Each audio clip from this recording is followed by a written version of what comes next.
Thanks for taking the time to do this, man. We really appreciate it. Fine. I'm excited to do it. I like you guys. Oh, thank you. Man. We appreciate that. I saw the name. I was like, I know those guys. That's those idiots from Australia, right? Yeah, watch your videos. I like them. Thanks, man. You're always nice and positive, which is unusual for a reaction video.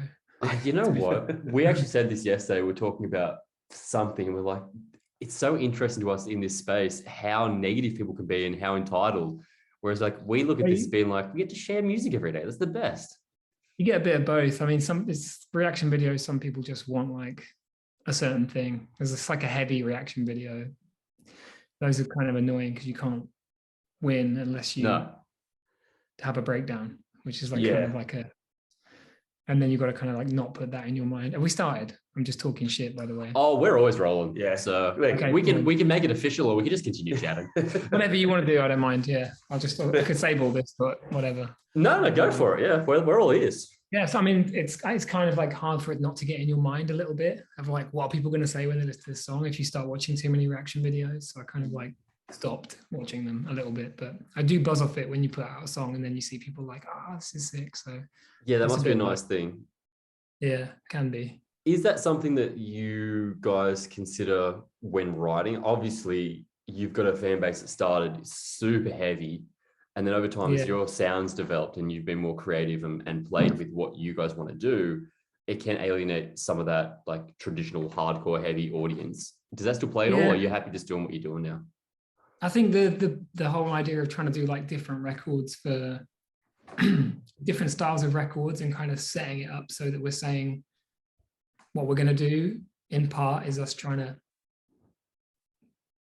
deal with that. So it's like, this one is this theme of records. So it's like it gives people know what to expect to some extent. You know what I mean? Like the one we're doing now, it's like, it's not necessarily going to be like the heaviest Bring Me have ever sounded. Yeah. And you can kind of almost like frame it like people are a bit more accepting of what they're going to get if they know what you're doing to some extent. Yeah, sure. That makes sense. I feel like at this stage, people kind of expect the unexpected with you guys anyway. And those who don't are probably the sort of people that take that attitude to every band they listen to anyway. Exactly. I mean, I'm probably the only person in the band who remotely cares, really, to be fair. Because I feel like for the other guys having been in the band, like in the early years, they're so like not fazed by anything. Yeah. You know what I mean? I think those early years in particular were like hard, everyone slagged the band off all the time. So they kind of toughened up and like don't have any, they don't give a shit really what people think. So I think that's a good thing. I'm kind of learning to be more like that, to be honest. You've still been in the band for a hot minute now, though. Johnny and I were talking about this last night. 10 years. Yeah. 10 years. It's not as though you're a newcomer or anything. Like you were still there for some of the earlier, smaller shows, because we've been very lucky to see like Bring Me from a tiny like 50-person capacity venue right up to seeing him in like multi-thousand tier level places. Yeah. It's been cool. My first tour with the band was Australia. Oh, really? With Is that Soundwave? Yeah. Soundwave, yeah. That was literally my first tour, so I was just like completely overwhelmed, to be fair. Like I got way too drunk. I passed out on Corey Taylor in the backstage area while I was trying to take a selfie with him. He'd probably appreciate that. I got blacked, your eyes are unconscious. You drink too much and you black out and then you wake up. I had one of those. I've got the actual photo of me and him as I was on the way down. Slightly blurred. Yeah, everyone's going, slightly blurred. And he's like laughing, but also like, get off me. That's kind of like how I am with Johnny most of the time. So I kind of calmed down after that, but straight into Australia first. So speaking about that, then going from something like that and you're coming back for Good Things Festival and you guys are headlining, like you're not playing the small stage, you're not headlining a small stage, you guys are headlining the main stage over some pretty big and pretty iconic bands as well. Are you excited for that? Is it crazy or what? I mean, Deftones are one of my favorite bands of all time. So it's a try. I mean, I'm excited for it and it's cool, but at the same time, it's like, it is Deftones. So I mean, you just got to take it for what it is. Do you have any like imposter syndrome with that? A little bit, but at the same time, it's just, it is what it is. I mean, we could play festivals, you know, we play festivals, or we've supported Deftones a bunch of times. So it's just times and where you are, and, you know, that's a very humble, no, I disagree. That's a humble way to say it. I would say, look at the current scene of music. Like, Deftones are an iconic band, but I feel like Bring Me the Horizons has been just this, and you continuously do lift on everything that you release, and even all like the little contributions, like Ollie's features on other things, and you guys bringing artists into your catalog. I think that there's a reason why you're getting headline spots there, is because you've never been more popular. I mean, I agree, but at the same time, it's like Deftones have been around there for so long, so consistently, and they're just such a legacy band. So it's not really, you can't really compare like for like. We're kind of just getting there, whereas they've like always been. I mean, maybe they're not always headliners at every festival, but they're always pretty close. So yeah, there's no. I mean, obviously, there's no competition between us and Deftones. No, of course not. We're just stoked to be playing with them, and yeah, it could be the other way around, and I'd be, you know, wouldn't make a difference. But it's just cool to headline. For me, we haven't headlined that many festivals. Yeah. So yeah, it's cool to headline a festival, and hopefully we can bring our, you know, all the bells and whistles and make it sick, because we haven't played in Australia for ages. It doesn't feel It's been a hot minute. I mean, you guys haven't been able to travel to Australia in a minute, so that's exciting. So how is the feeling of being able to get it back out there now and travel around? Is there ever any, like, is there any anxiety with you guys with the traveling and the situation with the world and all that sort of stuff, or just happy to be back out there? Yeah. Nah, they're from the UK, man. COVID doesn't exist in the UK. I mean, what can you do? You've got to get on with life at some point. I mean, I don't want to get into the politics of COVID, because, you know, it's too much, but yeah, we just, I mean, since we started touring again, we've just been enjoying the shows, and, you know, it's been amazing, to be fair. Like, the festivals we've played have been probably the best. It's the best run of festivals we've ever played in terms of like crowd response. Malta looked like a hell of a time. Malta looked sick. It was pretty wild, to be honest. Like, we were really worried that one was going to be like a fire fest disaster, because it's our management. Our management were like, oh, this is going to be cool, and we were like, okay. Like, I'm zero trust in our management. I love our management, but I was like, is this even, you know, they're very confident, so they'll be like, trust us, this will be sick. And we've had a few of those things before where we've actually done it, and it's been like a little bit like, this didn't quite work. We should have listened to our instincts. Yeah, but to be fair to them, they absolutely nailed it, and it turned out so sick. And yeah, it was cool. It was a really nice vibe, and I guess we kind of realized on the actual weekend that what made it so special was, because this, I don't know if you have this in Australia, because obviously very different, but like from UK, everyone, all people who aren't into rock music, people who go clubbing, you know, your average person who goes to nightclubs, they all go to Ibiza, or there's a bunch of islands that people go to in summer with all their mates, and they get pissed and they go to nightclubs. Yeah. And if you're into rock music, you don't really have, that's not really a thing, you know. You can go to festivals around Europe, but you're going to be in a tent, and it's muddy, and, you know, it's a different thing completely. So, you know, we kind of realized on the weekend, like, why is this so sick? And it was like, well, it's because if you're into rock music and you're, you know, a bit of a, I guess usually people who are into rock music tend to be outcast to some extent, you know what I mean? Or people who don't necessarily connect with your average person who loves the mainstream, mainstream, exactly. So I mean, it's a bit of a cliche, but it is true to some extent. And obviously, you've got like 5,000-6,000 people all with the same interest, but in this like paradise island where it's like lush pool parties, and it's not grotty and muddy, and it's like. So does this mean you want to do more of that? Is that something we're going to do it every year if we can? Yeah, we're going to try and keep doing it, because it's one of them things. It's like, well, why shouldn't that be a thing for people who like rock music? It's not like they fucking are any different. We go clubbing. It's the same, you know. People still like swimming pools. Yeah, that's a fact. You know, beaches and sun, and why does it have to be like moshers go to fucking the muddy field, but people who like house music get to go to Paradise Beach? Like, why can't? Yeah, like, and I think that like rock fans and metal fans, we've fucking paid our dues. Like, we deserve some island festivals, you know. You deserve a tan. I mean, we're Australian. We get a bit of a tan naturally. Yeah, you get a tan anyway. I mean, from the UK, it's fucking miserable. So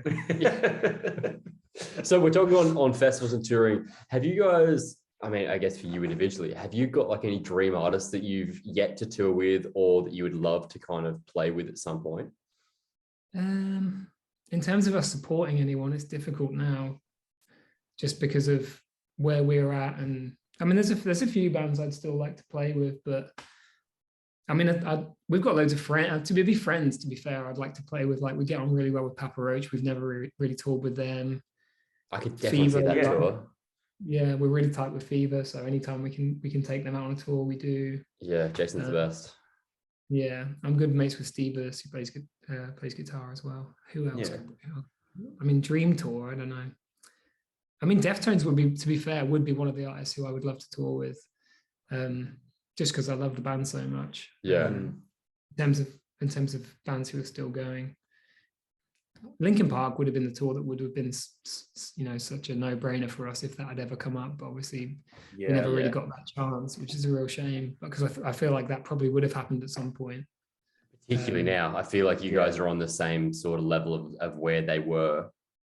It's hard to say though, isn't it? Because they were obviously like, they were at a time where, you know, they sold I don't know how many million, you know, a trillion records, and it's not, again, it's hard to compare. But yeah, I mean, that would be the dream tour for us, and that'd be a dream tour for us. Yeah, yeah, we would have loved that as well.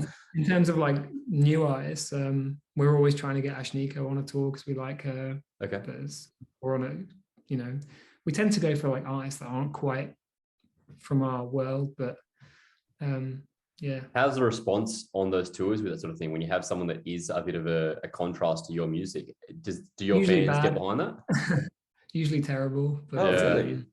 It depends. I mean, it kind of depends. Like, we've had a few where we've like tried to do something a bit different, and people generally like it when it's like, you know, similar kind of shit to us, you know. So we could, I don't know, we could probably put 3 or 4 bands that sound a bit like us on before us, and I'm sure the crowd would be happy. But at the same time, you want your bills to represent what you like, and 100%, and represent the band. And our band is kind of a little bit all about taking from all over the place. So our lineups, we kind of want to have them feel like the same thing, where it's like, you know, this is slightly out of here and this is slightly out of here. So it's kind of a representation of how we write our music. It's like, let's get something with a little bit, you know, from a slightly different world or whatever. Yeah, absolutely. And I feel like you guys were given some pretty cool opportunities from bands that you guys obviously looked up to, and surely it must feel awesome that you're in a position now where you can sort of like do the whole pay it forward thing and give that same opportunity to a lot of bands that would never get the exposure that you guys can give them on a tour.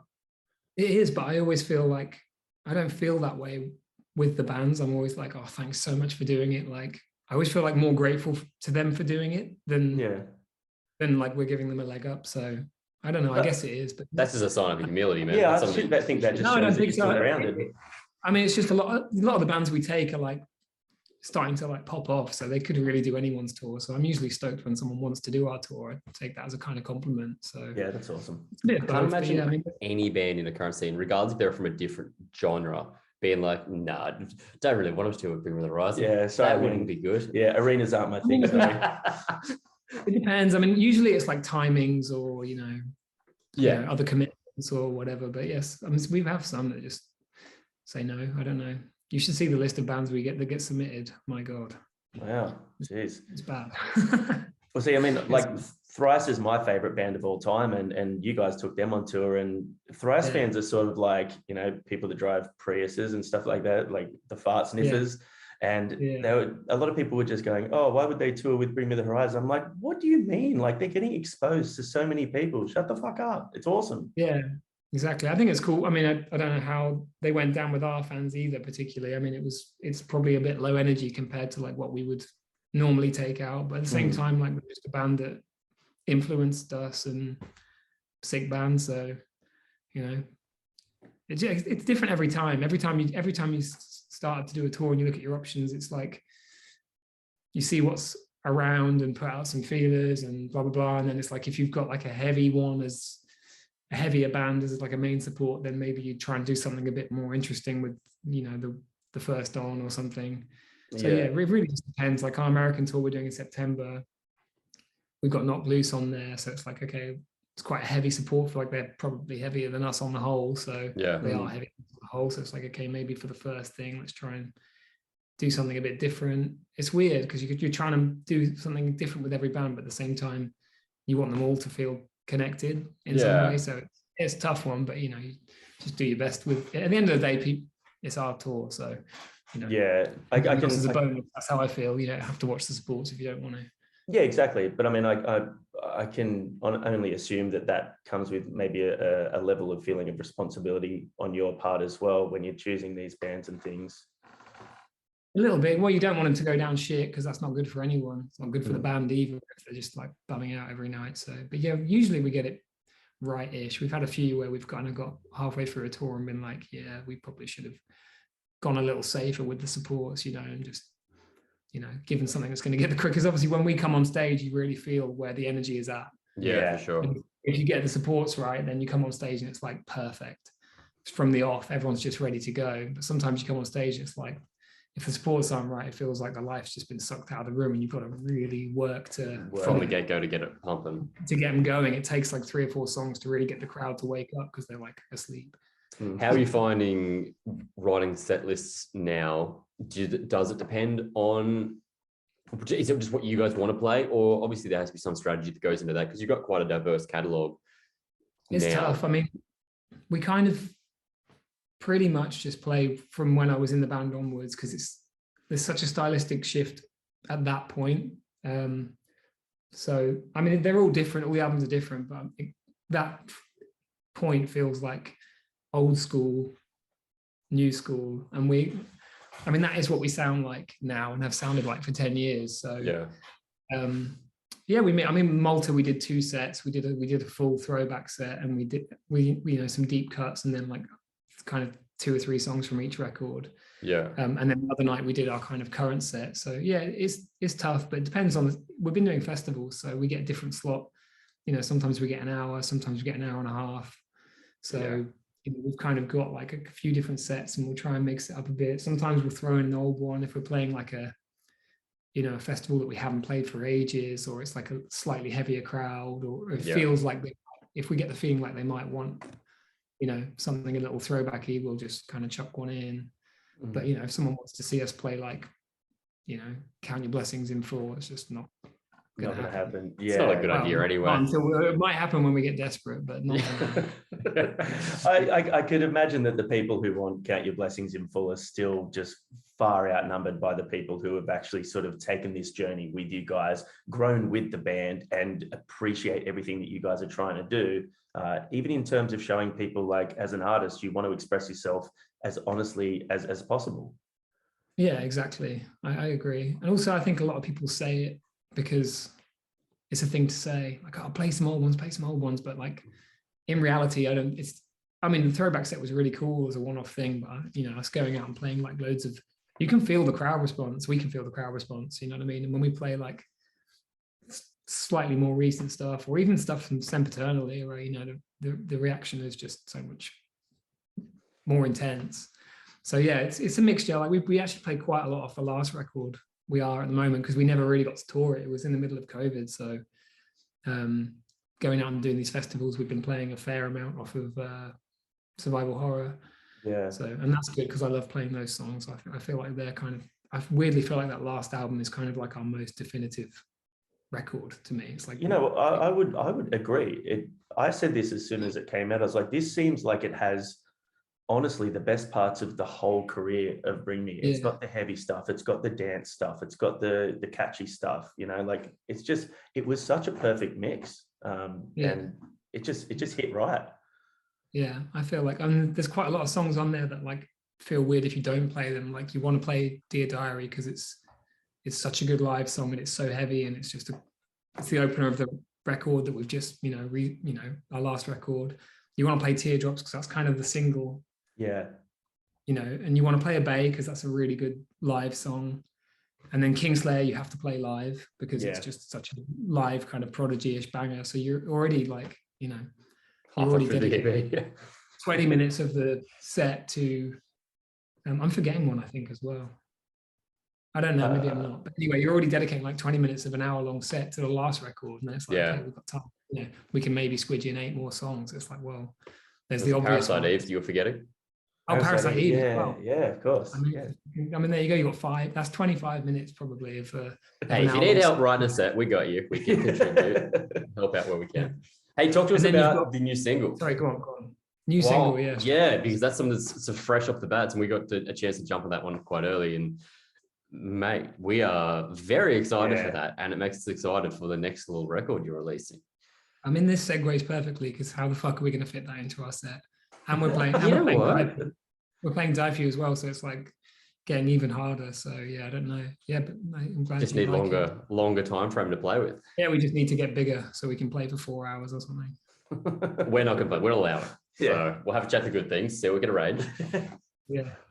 But how's the response been for you guys on that overall? As you said, you're not really trying to pay attention to the responses too much online, but seems good. I mean, for me, it's mostly like if I get texts from friends or, that's kind of, I don't really check the comments as much. Like I haven't this time at all. Sometimes I will. It just depends where you go. Facebook, I have our Facebook I do have a Facebook, and sometimes it will like give me a notification of like a comment on the Bring Me the Horizon Facebook, and I'm always like, don't want to see it. Facebook is like the most toxic place in the world. I haven't read any YouTube comments on this one. So no, I don't really know, to be fair, but I like it. Seems like it's going okay. I mean, how do you even measure these things?